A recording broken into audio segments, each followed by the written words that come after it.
müasir texnologiya, rəqəmsallaşma və sürət əsridir. Süni intellekt artıq həyatımızın bütün sahələrinə nüfuz edib. Artıq həqiqi xəbərlə saxta informasiyanı bir-birindən ayırmaq olduqca çətinləşib. Halbuki informasiya ictimai rəyin formalaşmasına birbaşa təsir edən əsas vasitədir.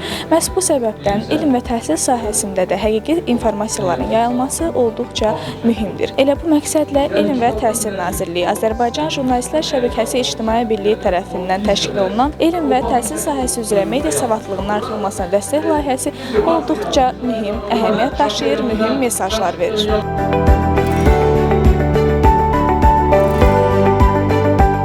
Rəqəmsal texnologiyaların və süni intellektin sürətlə inkişaf etdiyi dövrdə elm və təhsil sahəsində doğru, dəqiq və etibarlı məlumatın cəmiyyətə çatdırılması mühümdür. Bu məqsədlə Elm və Təhsil Nazirliyinin dəstəyi, Azərbaycan Jurnalistlər Şəbəkəsi İctimai Birliyinin təşkilatçılığı ilə elm və təhsil sahəsi üzrə media savadlılığının artırılmasına dəstək layihəsi həyata keçirildi. Sessiya çərçivəsində Təhsil Sisteminin İnformasiyalaşdırılması İdarəsinin rəisi Vüsal Xanlarov çıxış etdi. Onun sözlərinə görə, təhsil müəssisələrinin 63%, şagirdlərin isə 82% geniş zolaqlı internetlə təmin olunub və hazırda ölkədə interneti olmayan təhsil müəssisəsi yoxdur. Azərbaycan İnternet Forumunun prezidenti, Multimedia Mərkəzinin direktoru Osman Gündüz vurğuladı ki, mobil vasitələr də təhsildə imkan kimi qiymətləndirilməlidir. Düzgün və məqsədyönlü istifadə edildikdə bu texnologiyalar şagirdlərin informasiyaya operativ çıxışını təmin edir, interaktiv öyrənməni dəstəkləyir və